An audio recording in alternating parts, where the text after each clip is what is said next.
The same storm system, the same set of low-pressure centers, the same frontal boundaries. On one side of those boundaries, violent rotating supercells, large hail, and tornadoes across the southern plains. On the other side, more than 6 inches of snow and up to half an inch of freezing rain across parts of the Midwest. One storm, 2 completely different worlds, and both of them are happening at the same time. That contrast is not a quirk. It is the signature of a truly volatile atmospheric setup. And it is the setup that is driving a 5-day severe weather sequence from the Great Plains all the way to the East Coast. Let's walk through it phase by phase. Phase 1 is already in motion, and the opening act is focused on the corridor from Wichita, Kansas, down through Wichita Falls, Texas. An enhanced risk, level 3 out of 5, covers this zone. And the reason it carries that designation is what's happening to the west of Interstate 35 in western Oklahoma right now. And it's worth noting that even before the main plains outbreak fully develops, there is already an isolated severe weather risk extending into the Ohio Valley, near Cincinnati, Columbus, and Louisville. A low-end tornado threat exists for that corridor during Phase 1. It is not the headline threat, but if you're in southern Ohio or northern Kentucky today, stay weather aware. Discrete supercells are firing west of the I-35 corridor. These are organized rotating thunderstorms. 2-inch diameter hail, larger than a golf ball, is possible with the strongest cells. A 5% hatch tornado probability covers the zone from Kansas City through Wichita, Oklahoma City, Tulsa, and down toward Abilene, Texas. 5%. That is a significant designation. It means the Storm Prediction Center has high confidence in at least a few strong, organized tornadoes within this zone today. But here's where today's forecast gets more dangerous. As we move into the evening hours, roughly 8 o'clock through midnight, this setup transitions. The discrete supercells begin to merge. They organize into a squall line, and that squall line drives east toward Oklahoma City, Norman, and Gainesville, Texas during the overnight hours. Nocturnal QLCS tornadoes. This is the phrase I need you to understand. When a squall line produces embedded tornadoes after dark, those tornadoes are nearly impossible to see coming. The funnel is wrapped inside a wall of rain and wind. The visual cues that people rely on to make shelter decisions during the day, the rotation, the lowering cloud, the debris, none of those are visible at midnight. Your only warning is the alert on your phone. Have it on. Have the volume up. If a tornado warning sounds in your area tonight, do not investigate.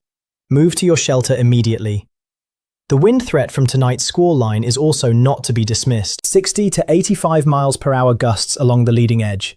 That is well into the range of widespread structural damage and power outages across the Oklahoma City metro area and North Texas. This is a line of storms that moves fast and hits hard. Now let's talk about Phase 2, because if Phase 1 is dangerous, Phase 2 carries the potential to be something significantly larger. The threat zone shifts north on Thursday, into Illinois, Iowa, Wisconsin, Indiana, and Michigan. And the atmospheric environment setting up across this corridor is extraordinary.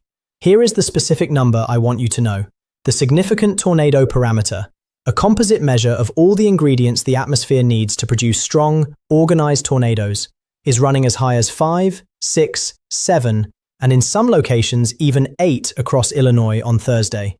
For context, values above 2 are considered elevated.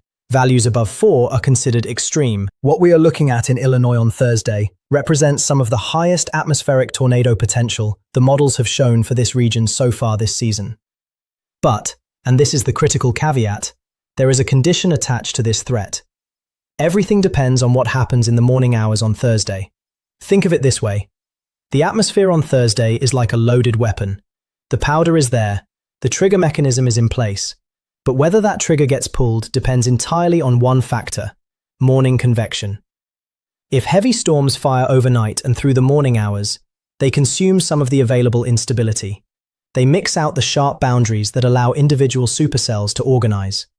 The loaded atmosphere discharges early and weakly, but if the morning stays quiet, if those early storms do not fire, then the full energy of that atmosphere is still available when the main system arrives in the afternoon. And at that point, everything that has been building all day releases at once.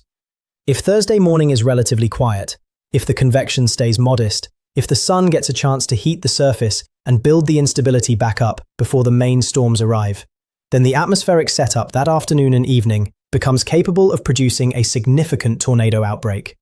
Not a few tornadoes, a widespread multi-tornado event across Illinois, Iowa, Indiana, and Wisconsin. I am telling you this not to create alarm, but to make sure you understand the stakes on Thursday. Chicago, Milwaukee, Springfield, Illinois, Indianapolis. These are densely populated areas sitting inside a zone that, under the right conditions, could see a tornado outbreak. Monitor the forecast Thursday morning closely. Watch where the morning storms fire.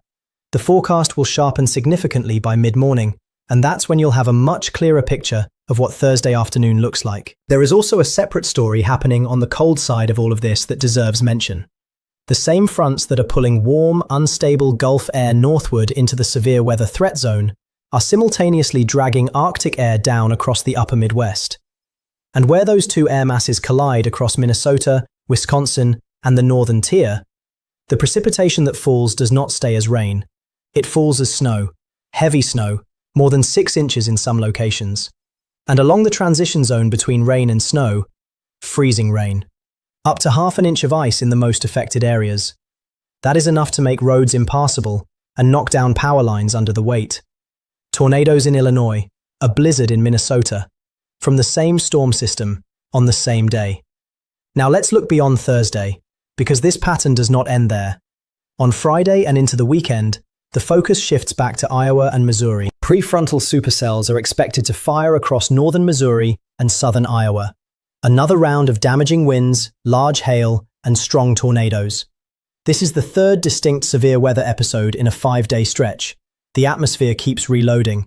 By the weekend, a massive squall line stretches from Michigan all the way down toward the Gulf Coast. The primary threat at this stage transitions to widespread damaging winds along the leading edge of the line as it pushes east.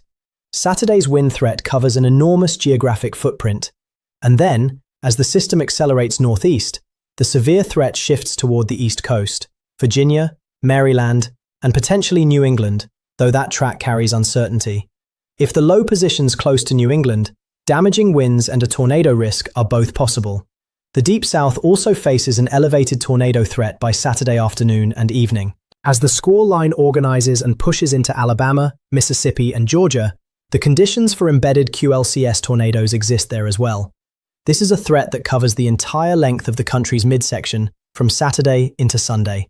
And I want to close with something that is not about severe weather at all, but that matters just as much to millions of people in a different part of the country. The Southeast is watching all of this unfold and receiving nothing from it. The drought conditions that have been building across Georgia, South Carolina, Florida, and surrounding states continue to worsen. The storm systems moving through the central United States are tracking too far north and west to deliver any meaningful rainfall to the drought-stricken areas of the Southeast. Those states will remain dry, the drought will deepen, and as temperatures continue to warm through spring, the wildfire conditions that have already been flagged for parts of the Southeast will remain elevated. There is a cruel irony in the pattern this week. The same atmospheric setup that is bringing dangerous flooding rainfall to Texas, Oklahoma, and Missouri is also the setup that steers every drop of moisture away from the communities in the Southeast that need it most. Here is your clean timeline before we go. Tonight through midnight, Southern Plains, discrete supercells across western Oklahoma, 5% tornado zone, 2-inch hail. Squall line pushing toward Oklahoma City and North Texas from 8 p.m. to midnight. Nocturnal QLCS tornadoes and 85-mile-per-hour winds. Phone alerts on. Shelter location ready. Thursday, Illinois, Iowa, Wisconsin, Indiana, Michigan. Conditional tornado outbreak potential. Significant tornado parameter values of 5 to 8 across Illinois. Everything depends on morning convection. Monitor the Thursday morning forecast closely. Chicago, Milwaukee, Springfield, Indianapolis, all inside the threat zone. Heavy snow and freezing rain across Minnesota and the northern tier from the same system. Friday through Saturday, Iowa, Missouri, Deep South. Supercells refire across northern Missouri and southern Iowa. Squall line stretches from Michigan to the Gulf Coast. Widespread damaging winds. Deep South elevated tornado threat Saturday afternoon. East Coast and potentially New England in the threat zone Sunday. Southeast throughout. No rain. Drought worsening. Wildfire risk elevated. Zero relief from this pattern. 5 days. Stay connected throughout all of it. We'll see you in the next update.